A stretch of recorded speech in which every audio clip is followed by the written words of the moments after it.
Kemungkinan sampai tanggal 20 ya saya tidak ada di tempat, sehingga minggu depan itu Pak Pendeta Joko yang akan isi di tempat ini ya. Minggu depannya lagi Pak Pendeta Yeremia yang akan menyampaikan firman Tuhan ya. Jadi paling tidak Bapak Ibu bisa break dulu ketemu saya ya. Dan pagi ini kita mau belajar kembali tentang firman Tuhan, karena tema bulan ini adalah firman Tuhan. Kita sudah belajar bagaimana firman Tuhan dari minggu pertama sampai keempat. Nah sekarang gongnya adalah wartakan firman Tuhan. Tuhan mau kita mewartakan firman Tuhan. Pagi ini saya bagi khotbah saya jadi dua perikop besar. Ya, perikop yang pertama itu mengapa kita perlu mewartakan firman Tuhan. Perikop yang kedua, apa halangan terbesar dalam kita melakukan mewartakan firman Tuhan. Ya, jadi ada dua perikop besar.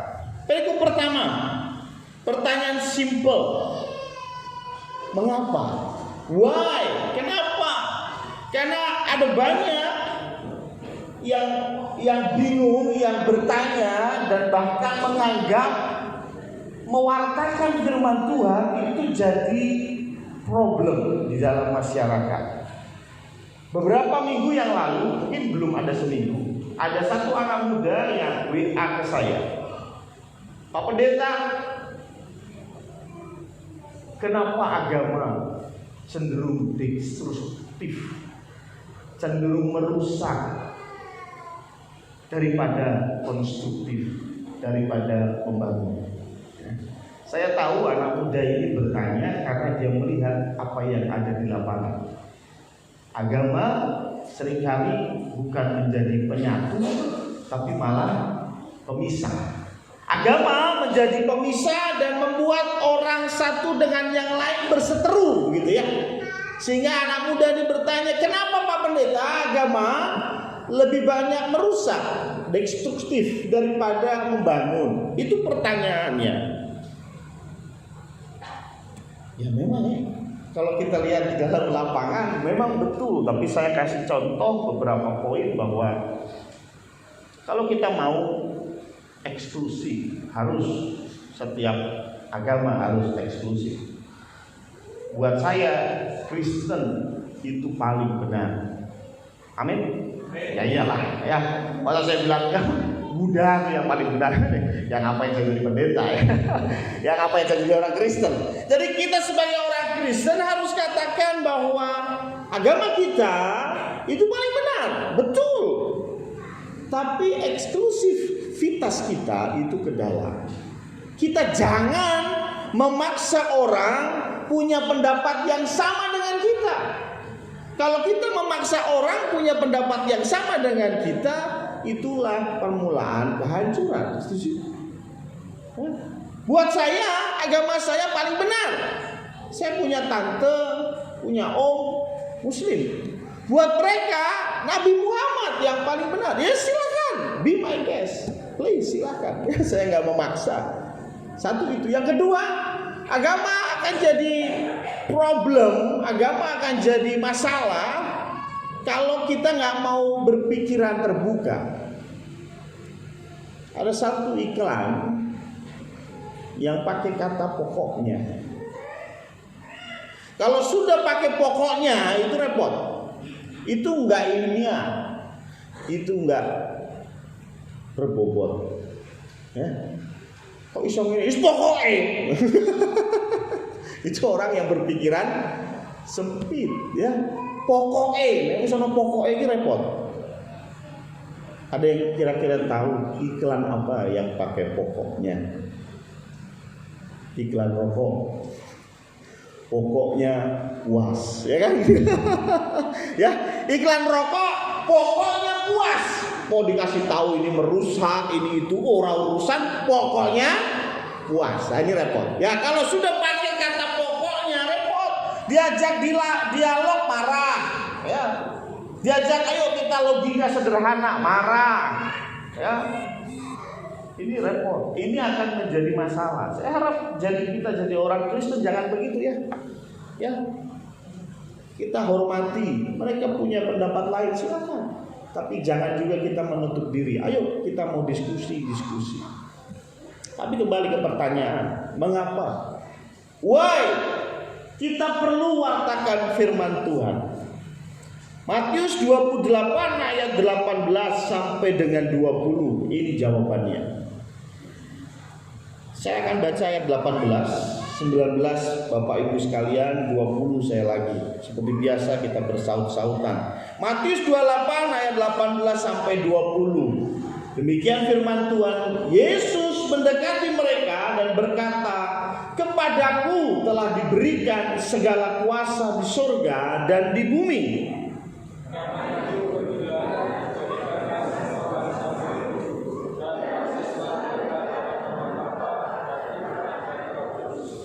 Dan ajarlah mereka melakukan segala sesuatu yang telah kuperintahkan kepadamu, dan ketahuilah, aku menyertai kamu senantiasa sampai kepada akhir zaman." Amin. Jadi kalau pertanyaannya why, kenapa kita perlu mewartakan firman Tuhan? Jawaban saya adalah karena Tuhan yang suruh. Bukankah ayat 19 berkata, "Karena itu pergilah, jadikan semua bangsa murid." Siapa yang ngomong? Tuhan Yesus. Tuhan Yesus nyuruh siapa? Murid-muridnya. Saya mau tanya, dia di dalam ruangan ini siapa yang muridnya Tuhan Yesus? Semua. Artinya perintah ini untuk Anda dan saya yang mengaku sebagai murid. Tuhan kasih tugas. Jadi kalau pertanyaannya mengapa, jawabannya Tuhan suruh. Udah. Ngapain saya panjang lebar? Oh, udah jelas. Alasannya karena Tuhan suruh. Mau itu tadi, wah kalau diwartakan itu nanti ribut. Kalau kita menyampaikan firman Tuhan, mengenalkan Kristus kepada orang-orang yang belum mengenal, itu cari masalah. Itu nanti ayah dan anak bisa ribut, suami dan istri bisa ribut. Udahlah, mending nggak usah. Tapi ingat, alasan utama kenapa kita mewartakan firman Allah, ya karena Tuhan suruh, titik. Nah, kenapa Tuhan suruh? Ya tak, pokoknya Tuhan suruh, titik. Gak usah diperdebatkan. Kalau Tuhan suruh, pasti baik. Ya. Pasti berujung baik. Hai istri, tunduklah kepada suamimu. Tuhan suruh ya. Masih mau protes, gak usah lah ya. Pokoknya lakukan, pasti ujungnya baik. Amin. Ya. Hai suami, kasihilah istrimu. Itu yang suruh siapa? Paulus, Pak. Iya emang sih ya. Karena Efesus ya. Tapi Tuhan yang kasih hikmat ya. Kalau kita lakukan pasti berujung baik. Udah selesai. Bab pertama selesai. Wah asik ya. Jadi kita akan pulang gasi ya. Bab kedua ya. Tadi saya bilang ada 2 bab. Bab pertama mengapa? Tuhan suruh, selesai. Bab kedua, apa halangan terbesar? Nah, ini penting. Apa halangan terbesar untuk kita bisa mewartakan firman Tuhan? Halangan terbesar ini saya bagi lagi jadi 3 subbab. Ya. Jadi halangan terbesar dibagi lagi menjadi 3. Poin 2.1 ya. Kalau skripsi ya. Siapa yang skripsi? Ya, Yoni skripsi ya. Ya, Vero, Aldo udah selesai ya di situ kan ya. 2.1 ya. Yang pertama halangan terbesar adalah kita nggak mau berkorban. Ya. Halangan terbesar kita nggak mau berkorban. Udah itu aja. Kenapa? Coba kita buka di Efesus 6 ayat 15. Efesus 6 ayat 15 berkata demikian, kakimu berkasutkan kerelaan. Kerelaan untuk apa? Memberitakan Injil damai sejahtera. Ada banyak orang tidak mau mewartakan karena nggak mau berkorban. Saya tahu beberapa orang di sini sudah lakukan namanya mewartakan firman Tuhan. Saya tahu satu jemaat kita, beliau dulu mengumpulkan anak-anak kecil, diajari mengenal Tuhan. Saya mau tanya, ada harga yang harus dibayar? Ada ya? Waktu, tenaga, mungkin uang juga. Aduh, habis semua Pak Pendeta, semua saya serahkan kepada Tuhan untuk bisa saya ajarkan anak-anak mengenal Tuhan. Ada harga yang harus dibayar? Ada. Maka dari itu Tuhan bilang, you harus pakai kasut kerelaan. Banyak di antara kita gak rela. Ketika kita mengabarkan Injil, orang itu sudah kenal Tuhan, diajak ke gereja condong semua, gak mau. Saya mau tanya, itu masalah? Itu bukan masalah. Memang slogan gembala sebelumnya menuai dan bawa kemudahan Allah. Selalu diterjemahkan budaya Allah itu dia condong semua. Tapi saya mau bilang pagi hari ini budaya Allah tidak cuma dia condong semua. Amin. Tugas Anda sampaikan firman Tuhan, sampaikan Injil, wartakan. Mereka mau pergi kemana? Silakan. Mau bergabung ke dia condong, kita welcome. Waduh, jauh Pak. Rumah saya ketilang. Sini ada rumahnya ketilang loh. Sampai sini ya. Aduh jauh. Ya sudah, kalau memang lebih nyaman di dekat rumah, monggo. Yang penting dia terima Kristus. Ya. Tapi kadang-kadang kita nggak rela, gitu ya. Waktu dia sakit saya doain, setelah sembuh tak jadi gereja orang belum. Ini gerejaku maksudnya, gitu. Pengennya nih kono. Kenaan pendeta nih kono. Kadang-kadang kita hitung-hitungan. Wah, enakan pendeta nih kono.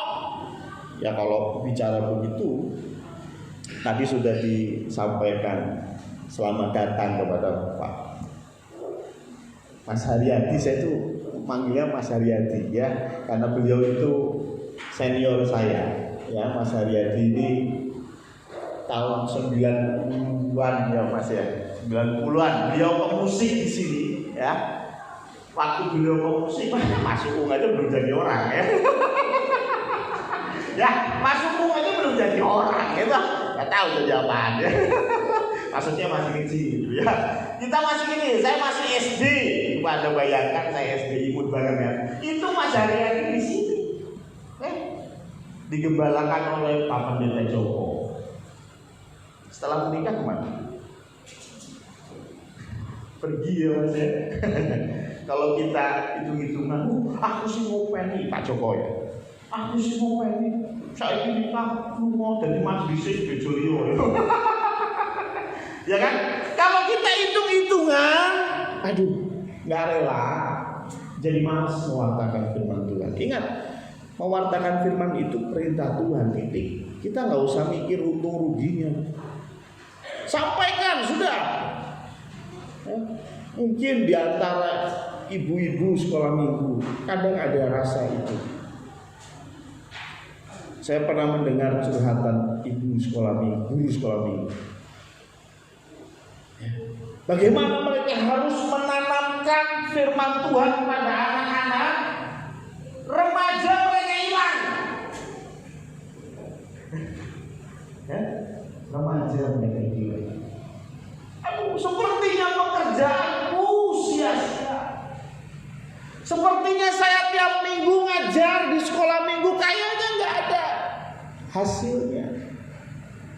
Ketika mereka beranjak remaja, sibuk sekolah, hilang. Tapi saya mau bilang, saya ada di sini pun karena hasil dari sekolah ini. Jangan lihat yang hilang, tapi bersyukurlah Ini semua luluskan sekolah minggu ya? Oke orang ya. Ya, tapi sebagian besar tentu luluskan sekolah minggu. Saya dulu diajar Bu Lina, saya dulu diajar Bu Wiji, ya. Itu guru-guru saya dulu. Saya ada di sini karena Anda guru sekolah minggu. Ini hasilnya. Engkau jangan lihat yang hilang. Kalau lihat yang hilang, saya bilang, aduh sedih. Saya juga sedih. Tetapi jangan lihat yang hilang. Lakukan apa yang Tuhan suruh. Saya pernah bilang ada satu orang yang seumur hidup mewartakan firman Tuhan. Sing percaya wong pira? Sing percaya hanya orang 7.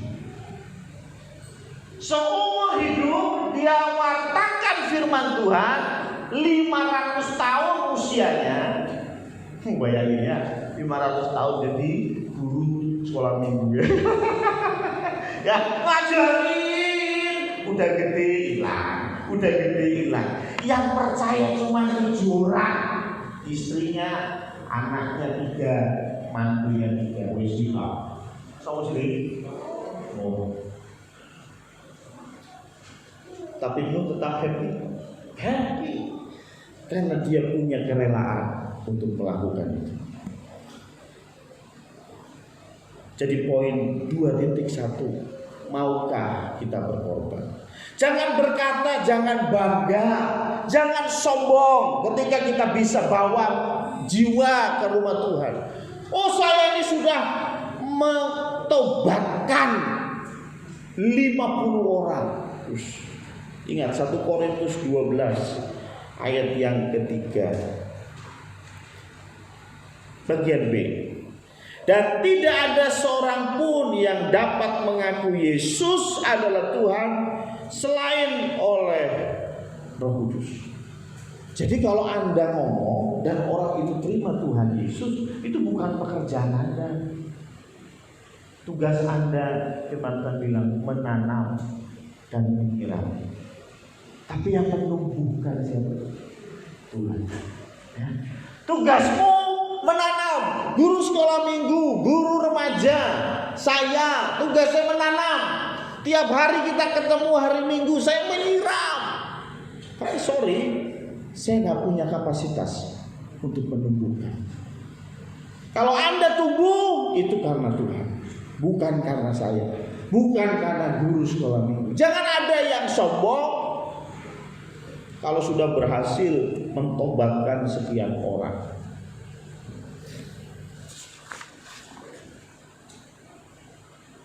Poin 2.2. Ini jadi kayak ngajar saya. Ya, 2.2. Ya, 2.2. Ini yang payah, ini yang repot. Karena apa? Karena banyak orang bicara firman Tuhan, mengenal Kristus, bicara mengenal Kristus, tapi dia sendiri tidak mengenal Kristus. Jadi tantangan terbesar yang kedua adalah hidup kita tidak benar. Ya. Hidup kita nggak jadi berkat. Saya mengutip satu kisah di Esra 7 ayat 10. Esra ini seorang ahli Taurat, dia seorang pengajar. Tapi yang menarik, Esra 7 ayat 10 berkata demikian, sebab Esra telah bertekad, nah ini mantap, bertekad untuk apa? Meneliti Taurat Tuhan dan menghafalkannya. Wah, ada orang yang bangga sekali, saya itu hafal dari Kejadian sampai Wahyu, saya hafal. Permasalahannya bukan hafal, apakah engkau melakukannya? Yang pertama, Esra meneliti Taurat Tuhan dan melakukannya. Yang ketiga apa? Mengajar. Mengajar itu berarti mewartakan apa? Setuju? Tapi sebelum kita mewartakan, ada 2 poin yang harus kita lakukan. Apa? Meneliti itu berbicara belajar. Kedua apa? Melakukan. Kalau engkau sudah mengerti, sudah belajar, poin kedua engkau sudah melakukan, nah ini mantap. engkau akan jadi pengajar yang baik. Tapi banyak di antara kita, dia hanya meneliti, langsung mengajar. Sehingga ada istilah jarkoni, ada istilah gajah dibelangkoni. Saya tahu, saya yakin Anda sudah paham ya. Jarkoni sama gajah dibelangkoni podo artinya. Oh, untuk pengetahuan dia nomor 1. Pengetahuan Alkitab mungkin ngalahi pendeta. Tapi apakah perilakunya sudah tunjukkan itu? Kalau engkau mau bicara tentang firman Allah, berbicara tentang menginjil, tapi hidupmu semrawut, sorry to say, orang yang diajak ngomong piye? Teori. Uripmu ora karu-karuan. Jadi ayo kita benahi. Kita gak hanya belajar. Pagi ini kita belajar firman Tuhan, oke. Tapi saya mau ketika Anda keluar dari gereja ini, lakukan yang kedua, melakukan firman Tuhan. Baru kau akan jadi pengajar yang baik. Yang lebih parah adalah tidak mau belajar, tidak mau melakukan, tapi mau mengajar. Repot ya. Ya, orang maunya mengajar tapi dia nggak mau belajar dan tidak mau melakukan. Ayo belajar dan melakukan sebelum kita wartakan, supaya ini tidak jadi problem ketika kita mewartakan firman Tuhan. Poin terakhir, waduh ya, jam segini udah pulang, yes ya, 2.3. Wah, ini poin terakhir, serius ini poin terakhir ya. 2.3 yang membuat PPT saya ketawa-ketawa karena dia tahu masih panjang itu ya. 2.3 masalah yang paling utama sebetulnya di antara dua tadi. Anda nggak ngerti hati Bapa. Sudah banyak orang mengkhotbahkan tentang hati Bapa. Saya yakin kayaknya saya juga pernah bicara ini. Tetapi kita mau lihat dari perspektif yang lain. Seperti apa sih hati Bapa? Satu logika sederhana diceritakan di dalam Yunus 3. Saya cerita dulu flashbacknya. Yunus ini dia disuruh Tuhan pergi kemana? Niniwe. Dia nggak mau. Dia mau pergi ke Tarsis. Nggak mau Gua nggak mau ke Niniwe, gua mau ke Tarsis aja lah. Tarsis itu seperti Bali, gitu ya. Ada tempat spa, ya. Ada pantai yang indah. Daripada saya pelayanan di Niniwe, ya, dikejar-kejar orang, dipendungin, mendingan ke Tarsis, enak, liburan, gitu ya. Kemudian Tuhan kasih badai di tengah-tengah perjalanan, si Yunus diuncalno, gitu ya, kurang lebih ya. Diuncalno, dicemplungkan ke laut. Dimakan sama ikan. Kita nggak ngerti ikannya jenis apa, nggak disebut di Alkitab. Orang bilang pan paus, kurang nih Alkitab kayak gini ikan teri ya. Jadi dimakan sama ikan dan dia ada di perut ikan selama 3 hari. Dan di dalam perut ikan itu akhirnya dia, ya udahlah Tuhan, saya bertobat, saya tak nurut. Kemudian dia dimuntahkan. Nah, Yunus pasal 3 Yunus pasal 3 ini berbicara tentang perintah Tuhan kepada Yunus yang kedua kali. Karena yang pertama dia bandel. Ya, yang pertama bandel, oke selesai di pasal 2. Sekarang pasal 3 bicara tentang perintah Tuhan, pengutusan Tuhan kepada Yunus yang kedua kali. Yunus 3 saya langsung ke ayat 5. Ya. Ketika Yunus ini dikasih perintah yang kedua, dia ngerti sudah tidak mungkin buat dia melarikan diri. Ya, karena di Yunus pasal 1 dan pasal 2 sudah jelas dia gak bisa melarikan diri dari perintah Tuhan. Kemudian dia berjalan ke Niniwe dan dia sampaikan firman Tuhan. Di Niniwe Yunus sampaikan firman Tuhan.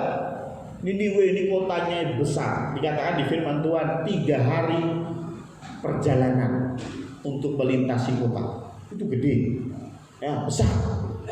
Kemudian ketika Yunus menyampaikan firman Tuhan ayat yang kelima, orang Niniwe, ini efeknya, orang Niniwe percaya kepada Allah. Lalu mereka mengumumkan puasa, dan mereka baik orang dewasa maupun anak-anak mengenakan kain kabung. Ini tanda menyesal. Ayat 6, setelah sampai kabar itu kepada raja, ini raja sampai dengar ya. Raja kota Niniwe, turunlah ia dari singgasananya, ditanggalkannya jubahnya, diselubungkannya kain kabung, lalu duduklah ia di abu. Ini bicara tentang menyesal, bertobat. Bayangin, Yunus khotbah 1 kali, ya, kemudian raja saja tobat. Hebat ya, hebat ya, mantap ya. Saya mau tanya, siapa di sini yang pengen kayak Yunus? Wih, Mas Haryadi yang nomor 1 ya. Ya, bayangkan Mas Haryadi khotbah di kampungnya, misalnya di Gedung Batu ya Mas. Kemudian Pak RT, Pak RW tobat. Wih, mantap ya. Ya itu baru Pak RT, Pak RW. Yunus rajanya tobat. Rajanya Niniwe sampai tobat. Tapi yang menarik, ayat yang pasal yang keempat ayat 1. Tetapi hal itu tuh apa sih? Pertobatannya orang Niniwe sangat mengesalkan hati Yunus. Aneh ya? Kalau Mas Haryadi lah mengalami hal semacam ini, saya yakin, wah, bendino cerita, gitu. Ngerti lah, aku khotbah gitu. Wah, saya tobat. Itu pasti dia akan semangat, semakin semangat melayani Tuhan, tiap hari memuji Tuhan. Tapi Yunus ini beda. Yunus malah sedih, jengkel, ya, mengesalkan itu kan jengkel. Tetapi hal itu sangat mengesalkan hati Yunus. Lalu marahlah ia. Ternyata ayat kedua berbicara, dan berdoalah ia kepada Tuhan, katanya, ya Tuhan, bukankah telah kukatakan itu ketika aku masih di negeriku? Itulah sebabnya maka aku dahulu melarikan diri ke Tarsis, sebab aku tahu bahwa Engkau Allah yang pengasih dan penyayang, yang panjang sabar dan berlimpah kasih setia, serta yang menyesal karena malapetaka yang hendak didatangkannya. Jadi sekarang ya Tuhan, cabutlah kiranya nyawaku, karena lebih baik aku mati daripada hidup. Yunus bilang, itulah sebabnya saya nggak mau ke Niniwe. Sebabnya apa sih? Karena saya tahu kalau saya mengabarkan Injil akan ada banyak orang bertobat. Aneh tuh. Yunus tidak mau orang bertobat. Aneh. Aneh. No. Ini yang saya bilang tidak mengerti hati Bapa. Bahkan dia bilang aku lebih baik mati lah. Aneh ini. Kenapa? Bagi Yunus masih memilah-milah orang. Yunus membagi 2 manusia. Ada orang-orang yang pantas diselamatkan, ada orang-orang yang tidak pantas diselamatkan. Ini dari kacamata Yunus. Jadi Yunus melihat orang ini itu pantas diselamatkan, mending mati. Oh ya, saya nggak ngerti kenapa Yunus bisa seperti itu. Mungkin salah satu tafsiran mengatakan karena orang Yahudi memang membagi 2, yaitu orang kafir dan orang halal atau bersunat namanya ya. Di dalam firman Tuhan dikatakan orang yang bersunat dan orang yang tidak bersunat. Bersunat itu yang tidak kafir, ya. Dan orang yang tidak bersunat itu mereka doakan masuk neraka. Jadi buat Yunus, karena dia konsep teologi Yahudi, dia bilang bahwa orang-orang yang bersunat itu mending mati lah. Nggak usah diajari tentang kebenaran. Betul. Kadang-kadang kita begitu ya. Kalau kita punya teman nakal banget, kita berdoanya supaya apa? Dang matio itu. Ya, kita tidak punya hati Bapa karena kita merasa ada orang yang pantas diselamatkan, ada yang tidak. Yunus 4 ayat 9 berkata demikian. Tetapi firman-Nya, saya cerita sedikit. Nah, kemudian Yunus setelah dia marah tadi, dia berteduh. Tuhan tumbuhkan satu tanaman namanya pohon jarak. Itu tanaman merambat, ya. Tumbuh dalam 1 hari dan meneduhkan Yunus. Jadi Yunus ngiyup, ya. Do you know ngiyup? Ya. Yunus ngiyup di bawah pohon jarak itu. Daun-daun. Seneng banget Yunus sama yang namanya pohon. Aduh pohon, untung kamu membantu saya sehingga saya teduh. Malamnya Tuhan kirim ulat. Tuhan iseng banget ya. Tuhan kirim ulat untuk makan akarnya, sehingga besoknya pohon itu mati. Setelah pohon itu mati, Yunus tambah muntap. Mau wis jengkel guru-guru orang Niniwe bertobat, dia berteduh, pohonnya sama Tuhan dimatiin, kurang lebih begitu ya. Muntap. Sehingga ayat 9 berkata, tetapi berfirmanlah Allah kepada Yunus, layakkah engkau marah karena pohon jarak itu? Nah, ini Yunus gelunjak. Yunus jawab, selayaknya lah aku marah sampai mati. Ya kalau bahasa kita sekarang, kowe iki marah ngopo? Kok urusan ngono tok nesu. Ya nesu lah. Nah, kurang lebih gitu kan, nyolot ya kan. Nyolot itu ya, kalau anak seperti itu kurang ajar gitu. Ini Yunus ngomong gitu sama Tuhan, coba bayangin ya. Ayat 10. Lalu Allah berfirman, engkau sayang kepada pohon jarak itu, yang untuknya sedikit pun engkau tidak berjerih payah, dan yang tidak engkau tumbuhkan, yang tumbuh dalam 1 malam dan binasa dalam 1 malam pula. Bagaimana tidak, aku akan sayang kepada Niniwe, kota yang besar itu, yang berpenduduk lebih dari 120.000 orang, yang semuanya tidak tahu membedakan tangan kanan dari tangan kiri, dengan ternaknya yang banyak. Tuhan bilang, kowe nesu goro-goro pohon, padahal itu nandur orang. Pohon itu kan tumbuh sendiri. Tuhan gak suruh Yunus tanam siram. Nah, Tuhan sudah tumbuhkan itu. Itu aja Yunus marah ketika pohon itu mati. Tuhan analogikan ini. Bagaimana tidak? Aku yang menciptakan ini.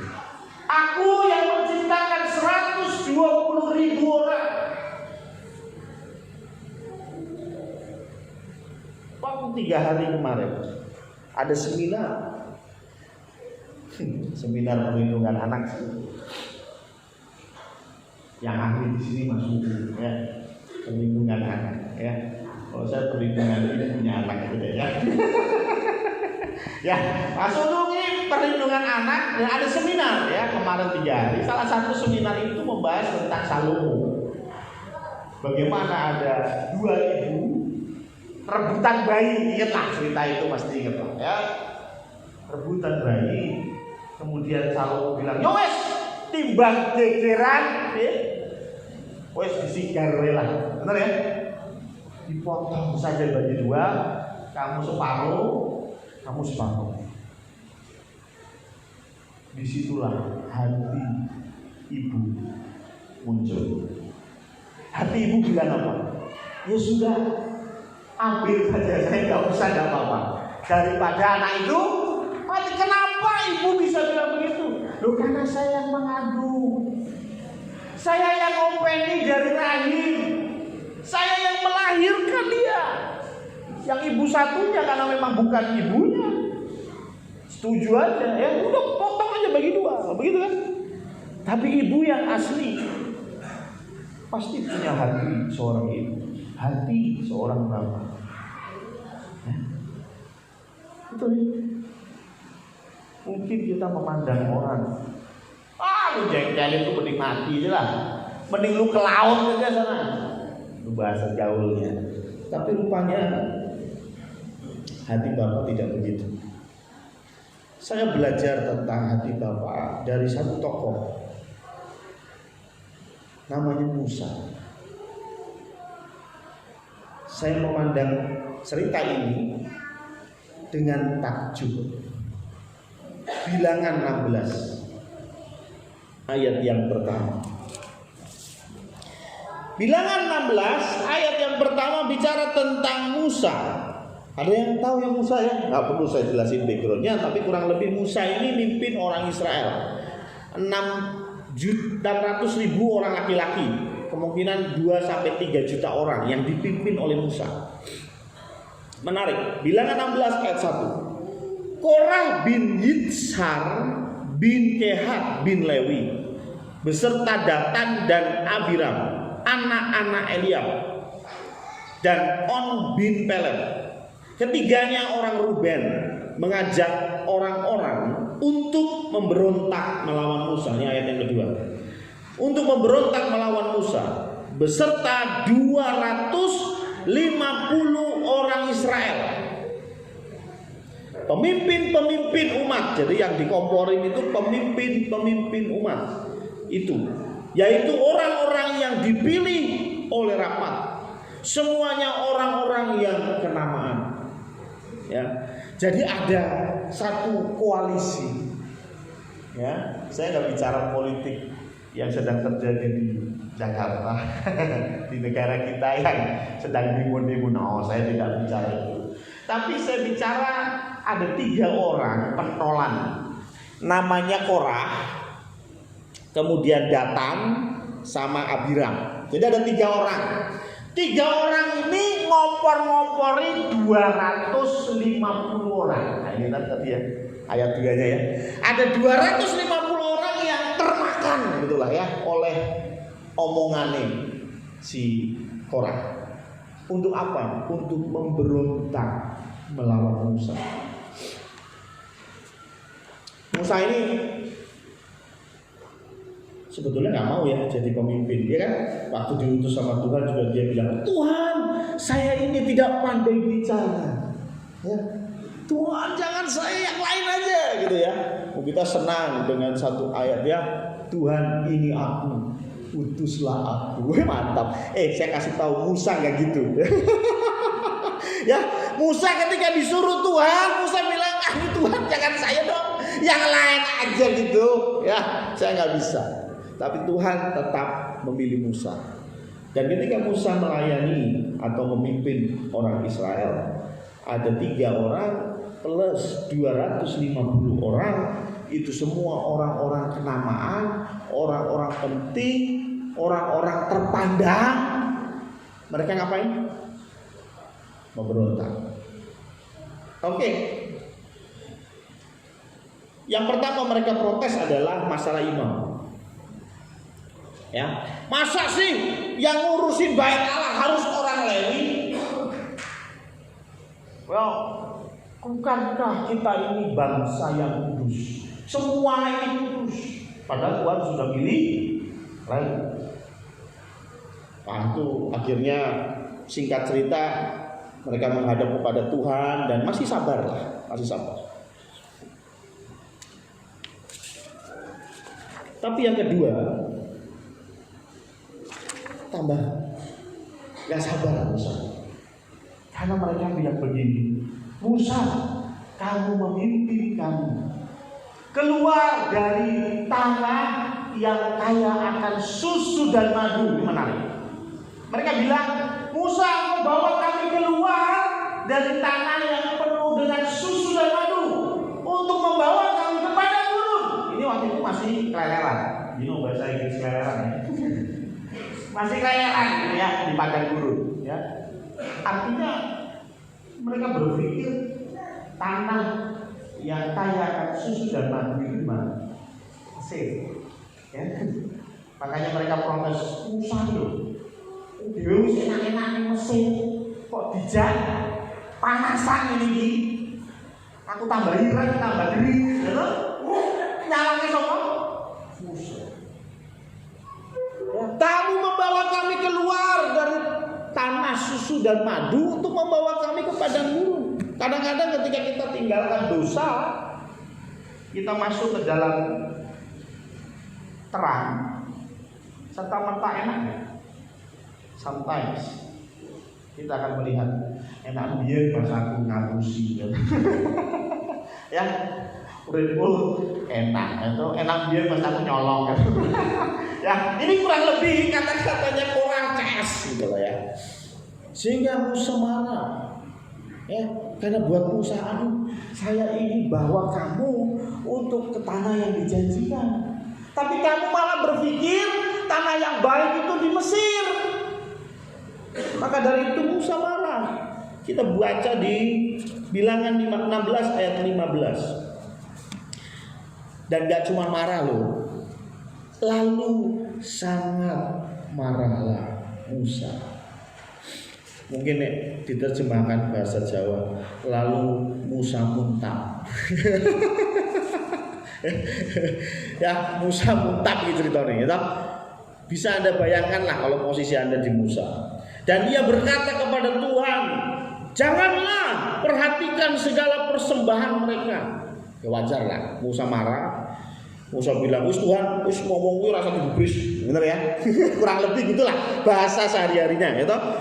Ya, belum pernah ku ambil satu ekor keledai pun dari mereka, dan belum pernah ku lakukan yang jahat kepada seorang pun dari mereka. Musa mengadu kepada Tuhan. Tuhan, wis rasa digubris ngomong gue.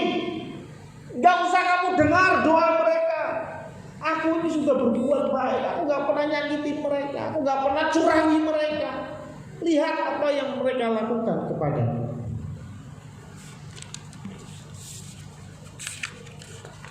Sekali lagi coba bayangkan ketika Anda menjadi Musa. Berat ya? Kerja gak digaji. Ya, kotor kosone, opo-opo dipadu, gitu, bener nggak? Ya, ono masalah siti, ono banyu, kentekan banyu sih disalahkan apa? Musa, ya tetap sih disalahkan Musa, ya. Pokoknya ada masalah. Air itu apa yang urusannya Musa kan? Ya orang. Air itu urusannya PDAM, betul nggak? Ya, coba bayangin rumahnya Bu Arti, airnya mati, terus Bu Arti kesini komplain, Masya Allah. Gara-gara jenengan air di rumah mati. Saya urusannya opo ini. Betul ya? Mati di sana komplainnya ke pendeta. Kurang lebih Musa ini dikuyok-kuyok masih sabar, tapi Bilangan 16 mencatat dia marah betul. Dia berdoa kepada Tuhan. Tuhan salahku apa sih? Dia mengadu kepada Tuhan. Tidak hanya itu, kemudian si Korah CS mengumpulkan semua kroninya. Maaf saya pakai bahasa kroni. Mengumpulkan semua kroninya. Ini baca sendiri komplitnya di firman Tuhan. Mereka mau memberontak. Betul-betul mau memberontak kepada Musa di kemah pertemuan atau kemah suci. Ayat 19 berkata demikian. Ketika Korah mengumpulkan segenap umat itu untuk melawan mereka berdua siapa? Musa dan Harun, ya toh? Di depan pintu kemah pertemuan. Jadi mereka sudah mengerahkan semua, udah demo, ya, wah orang banyak demo Musa di depan kemah pertemuan. Tampaklah kemuliaan Tuhan kepada segenap umat itu. Lalu berfirmanlah Tuhan kepada Musa dan Harun, pisahkanlah dirimu dari tengah-tengah umat ini, supaya kuhancurkan mereka dalam sekejap mata. Rupanya yang marah tidak hanya Musa. Ya. Ketika Musa dikuyok-kuyok, Musa curhat sama Tuhan. Tuhan marah. Kalau saya lihat, Tuhan lebih marah daripada Musa. Tuhan bilang, Musa wis ngaleo, tak kirim rudal, bang gitu ya. Ya, saya lenyapkan mereka dalam sekejap. Rudal mungkin ya, Tuhan udah siapin rudal mau dijatuhin gitu ya. Wis ngaleo, pisahkan dirimu, ya toh. Wis ki sing demo ki tak rudal wae. Kurang lebih begitulah bahasa Tuhan ya. Ya. Tapi yang menarik kata-kata Musa dan Harun. Tetapi sujudlah mereka berdua dan berkata, ya Allah, Allah dari roh segala makhluk, satu orang saja berdosa, masakah engkau murka terhadap segenap perkumpulan ini? Saya berpikir, kalau saya jadi Musa,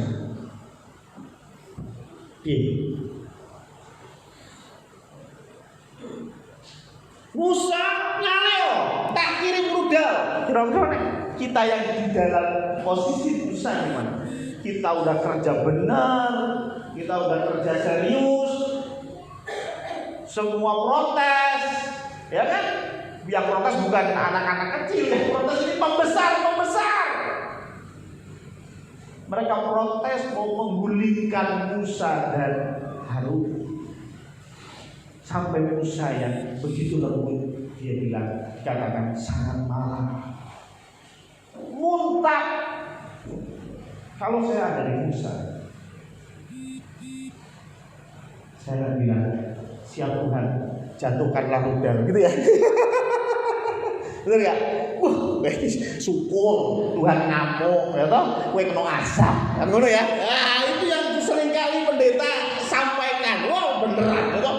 Oh, kowe sing wani nglawan, ya toh. Tapi Musa mau berkata, stop, jangan Tuhan, please jangan. Itu saya mau bilang, itu harta.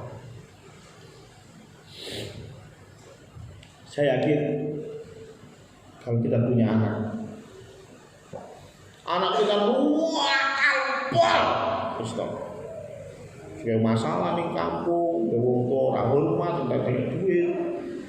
Misalnya suatu malam Tuhan bicara kepada Anda, anakmu tak pedepe ya, timbang masalah. Gimana hati Bapak? Kalau hati ibu langsung jangan Tuhan. Ya, hati Bapak gimana? Apakah kita seperti Yunus yang dia senang kalau orang Niniwe hancur? Atau kita mau belajar dari Musa yang berkata, jangan Tuhan. I know, saya tahu orang-orang ini memang memberontak terhadap aku, memang. Tapi jangan. Ya. Setelah kejadian ini, ayat 32, kita tahu, dan bumi membuka mulutnya dan menelan mereka. Mereka ini Korah dan siapa tadi? Namanya susah, sempat apa-apa. Korah, Datan, dan Abiram. Nah, tiga itu kemudian ditelan. Ya, bumi membuka mulutnya dan menelan mereka dengan seisi rumahnya dan dengan semua orang yang ada pada Korah dan dengan segala harta milik mereka. Bumi ambles. Ya, nggak tahu sih. Dulu kita nggak ngerti, tapi setahun yang lalu kita tahu mungkin kejadiannya seperti di Palu. Ya, ada gempa di Palu, tiba-tiba tanah ini jadi lumpur, ambles. Mungkin 3.500 tahun yang lalu ini yang terjadi. Tuhan kirim. Ayat 35. Lagi keluarlah api berasal daripada Tuhan, lalu memakan habis ke 250 orang yang mempersembahkan ukupan itu. Ingat tadi yang memberontak terhadap Musa 3 orang plus 250. 3 orang ditelan habis, 250 tetap mati. Ya, karena Tuhan membakar habis ke 250 orang. Musa memang meminta maaf untuk mereka, tapi Tuhan punya skenario lain. Tuhan habisi 250 pengikut orang. Tapi yang menarik, habis itu semua terjadi, orang-orang Israel mengatakan begini.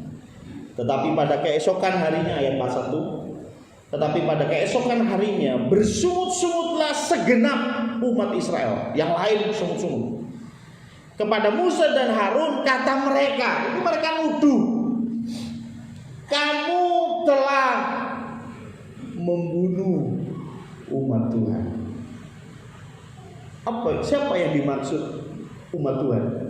Korah dan kroni-kroninya. Mereka menyalahkan kasus ini kepada Musa.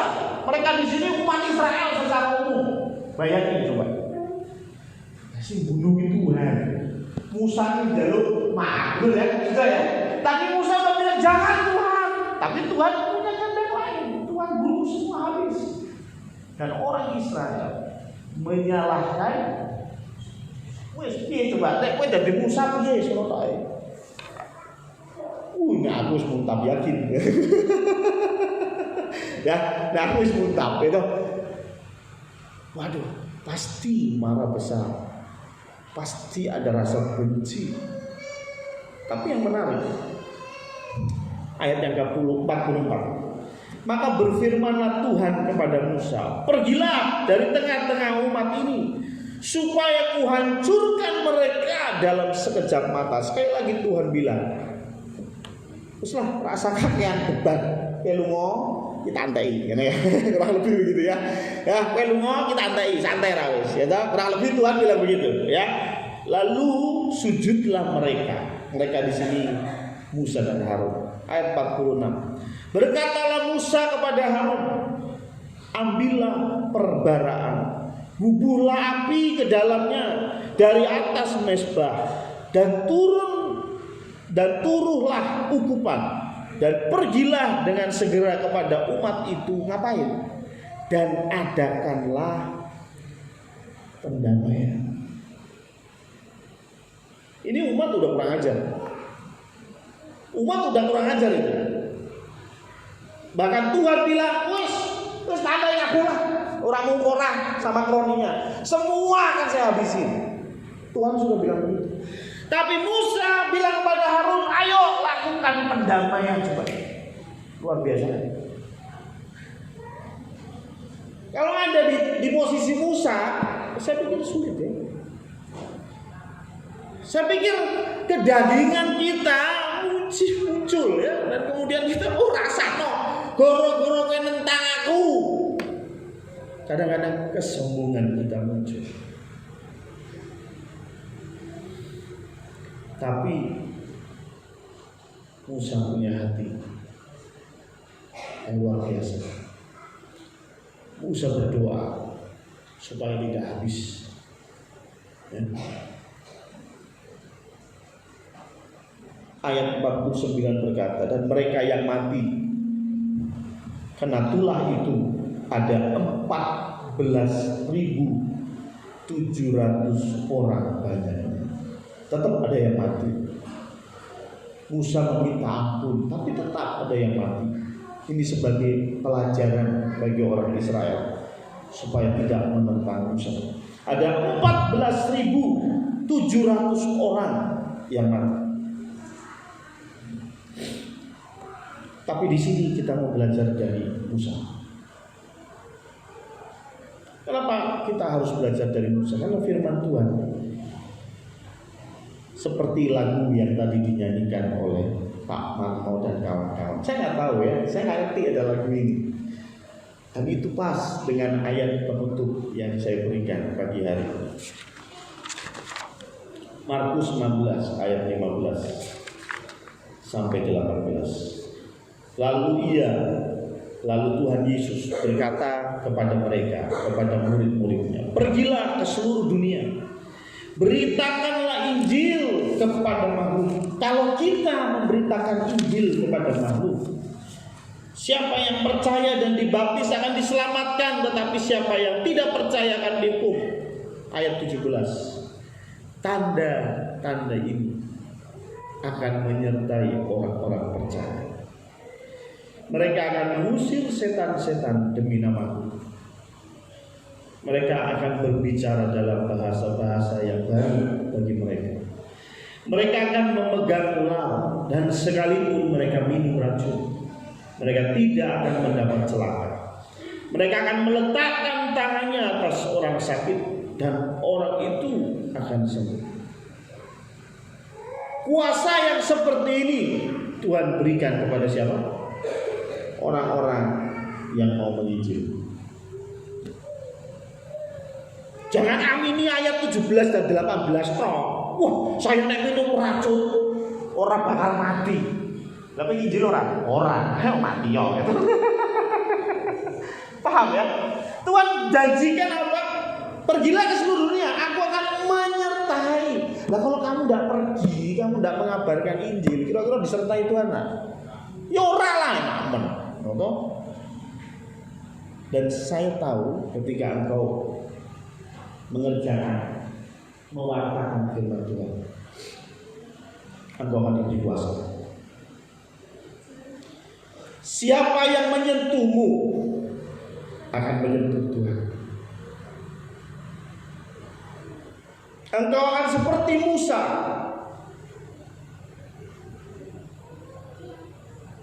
Jika ada yang berani dengan engkau, mereka akan berhadapan dengan tetapi milikilah hatimu sendiri. Kalaupun itu terjadi, banyak orang yang menyerangmu, doakanlah mereka. Amin. Mari kita berdoa.